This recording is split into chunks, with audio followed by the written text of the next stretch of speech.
Christian names are still an inseparable area, that is all. Our Christian names, is that all? But we're going to be Christian this afternoon. For my sake, you are prepared to do this terrible thing. I am. To please me, you're ready to face this fearful ordeal? I am. How absurd to talk of the equality of the sexes when questions of self-sacrifice are concerned. Men are infinitely beyond us. We are. They have the moment of physical courage of which we women know absolutely nothing. Darling. Darling! Lady Bracknell. Good heavens. Go. Gwendolyn, what does this mean? Merely that I am engaged to be married to Mr. Worthing, Mama. Go. Come here, sit down immediately. Hesitation of any kind is a sign of mental decay in the young, of physical weakness in the old. Apprised, sir, of my daughter's sudden flight by her trusty maid, whose confidence I purchased by means of a small coin, I followed her at once by a luggage train. Her unhappy father is, I am glad to say, under the impression that she is attending a more than usual lengthy lecture by the University Extension Scheme on the influence of a permanent income on thought. I do not propose to undeceive him. Indeed, I have never undeceived him on any question. I would consider it wrong, but of course you will clearly understand that all communication between yourself and my daughter must cease immediately from this moment. On this point, as indeed as all points, I am firm. I'm engaged to be married to Gwendolyn, Lady Bracknell. No, the kind sir, and ours to regards Algernon. Algernon, Yes, Aunt Augusta?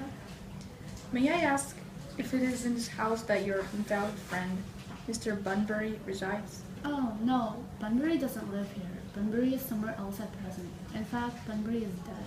Dead? When did Mr. Bunbury die? His death must have been extremely sudden. Oh, I killed Bunbury this afternoon. I mean, poor Bunbury died this afternoon. What did he die of? Bunbury? Oh, he was quite exploded. Seems to have had great confidence in the opinion of his physicians.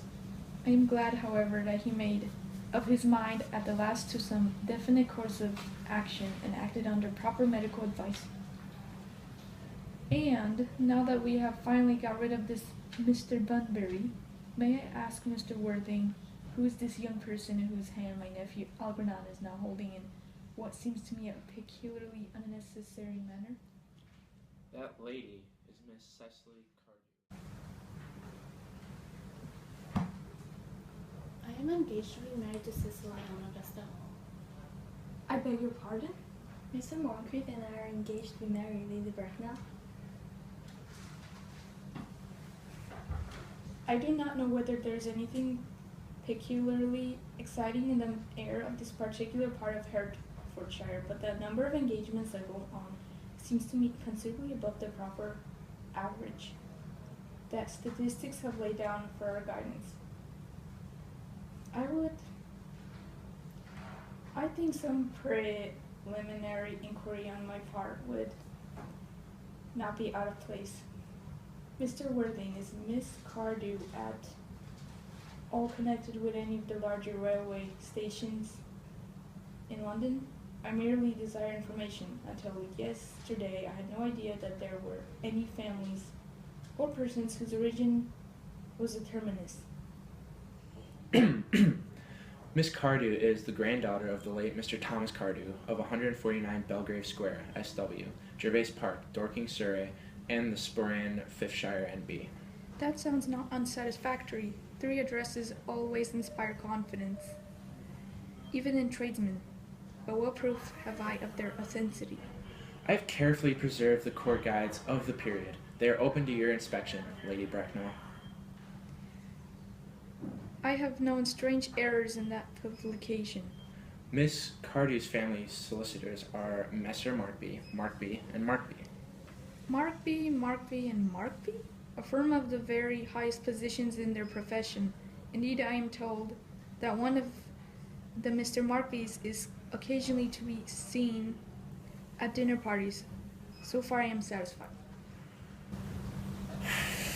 How extremely kind of you, Lady Bracknell. I have also in my possession, you will be pleased to hear, certificates of Miss Cardew's birth, baptism, whooping cough, registration, vaccination, confirmation, and the measles, both the German and the English variety. Ah, a life crowded with incident, I see, though perhaps somewhat too exciting for a young girl. I am not myself in favor of premature experiences.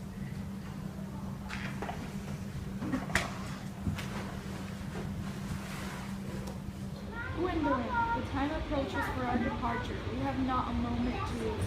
As a matter of form, Mr. Worthing, I had better ask you if Miss Cardew has any other fortune. Oh, about 130,000 pounds in the funds. That is all. Goodbye, Lady Bracknell. Pleased to see you. A moment, Mr. Worthing. 130,000 pounds? And in the funds, Miss Cardew seems to me a most attractive young lady, now that I look at her. Few heroes of the present day have any really solid qualities, any of the qualities that last and improve with time. We live, I regret to say, in an age of surfaces. Come over here, dear. Child, your dress is sadly simple, and your hair seems almost as nature might have left it. But we can soon alter all that. A really experienced French maid produces a really marvelous result in a very brief space of time. I remember recommending one to young Lady Lansing, and after 3 months, her own husband did not know her. And after 6 months, nobody knew her. Let me turn around, sweet child. No, the side view is what I want. Yes, quite as I expected it. There are distinct social possibilities in your profile. The two weak points in our age are its want of principle and its want of profile. The chin a little higher here. Style largely depends on the way the chin is worn. They are worn very high just at present. Algernon, there are distinct social possibilities in Miss Cardew's profile. Cecily is the sweetest, dearest, prettiest girl in the whole world, and I'm two pence about social possibilities. Never speak disrespectfully of society, Algernon. Only people who can't get into it do that. Dear child, of course you know that Algernon has nothing but his debts to depend upon. But I do not approve of mercenary marriages. When I married Lord Bracknell, I had no fortune of any kind. But I never dreamed for one moment of allowing that to stand in my way. Well, I suppose I must give my consent. Thank you, Aunt. Cecily, you may kiss me. Thank you, Lady Bracknell. You may also address me as Aunt Augusta in the future. Thank you, Aunt Augusta. The marriage, I think, had better take place quite soon. Thank you, Aunt Augusta. Thank you, Aunt Augusta. To speak frankly, I am not in favor of long engagements. They give people the opportunity of finding out each other's character before marriage, which I think is never advisable. I beg your pardon for interrupting you, Lady Bracknell, but this engagement is quite out of the question. I am Miss Cardew's guardian, and she cannot marry without my consent until she comes of age. That consent I absolutely decline to give you. Upon what grounds you may ask? Algernon is an extremely, I may almost say, ostentatiously eligible young man. He has nothing but yields everything, one mark and one desire. It pains me very much to have to speak frankly to you, Lady Bracknell, about your nephew, but the fact is I do not approve at all of his moral character. I suspect him of being untruthful. Untruthful, my nephew Algernon? Impossible. He is an Oxonian. I fear that there can be no possible doubt about the matter. This afternoon, during my temporary absence in London on an important question of romance, he obtained admission to my house by means of the false presence of being my brother. Under an assumed name he drank. I've just been informed by my butler an entire pint bottle of my Perrier Jouet Brut 89, a wine I was especially reserving for myself. Continuing his disgraceful deception, he succeeded in the course of the afternoon in alienating the affections of my only ward. He subsequently stayed to tea and devoured every single muffin.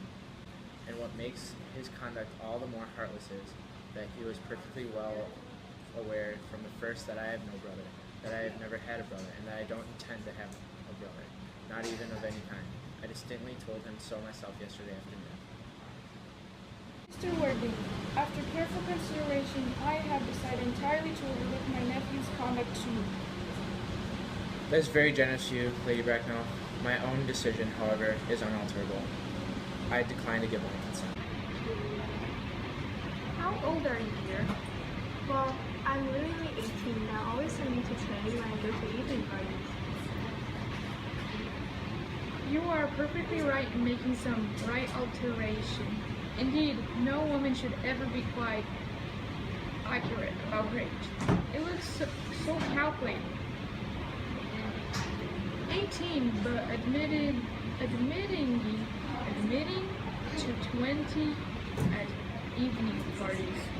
Well, it will not be very long before you are of age and free from the restraints of tutelage. So I don't think your guardian's consent is, after all, a matter of any importance. Pray excuse me, Lady Bracknell, for interrupting you again, but it is only fair to tell you that, according to the terms of her grandfather as well, Miss Cardew does not come legally of age till she is 35. That does not seem to me to be a grave objection. 35 is a very attractive age. London society is full of women of the very highest birth who have of their own free choice remained 35 for years. Lady Doubleton is an instance in point. To my own knowledge, she has been 35 ever since she arrived at the age of 40, which was many years ago now. I see no reason why our dear Cecily should not be, even still more attractive at the age you mentioned than she is at present. There will be a large accumulation of property. Algie, could you wait for me till I was 35? Of course I could, Cecily. You know I could. Yes, I felt it instinctively, but I couldn't wait all that time. I hate waiting even 5 minutes for anybody. It always makes me rather cross. I'm not punctual myself, I know, but I do like punctuality in others, and waiting, even to be married, is quite out of the question. Then what is it to be done, Cecily? I don't know, Mr. Moncrief. Dear Mr. Worthing, as Miss Cardew states positively that she cannot wait till she is 35, a remark which I am bound to say seems to me to show a somewhat impatient nature. I would beg of you to reconsider your decisions. But my dear Lady Bracknell, the matter is entirely in your own hands. The moment you consent to my marriage with Gwendolen, I will most gladly allow your nephew to form an alliance with my ward. You must be quite aware that what he proposes is out of the question. Then a passionate celibacy is all that any of us can look forward to.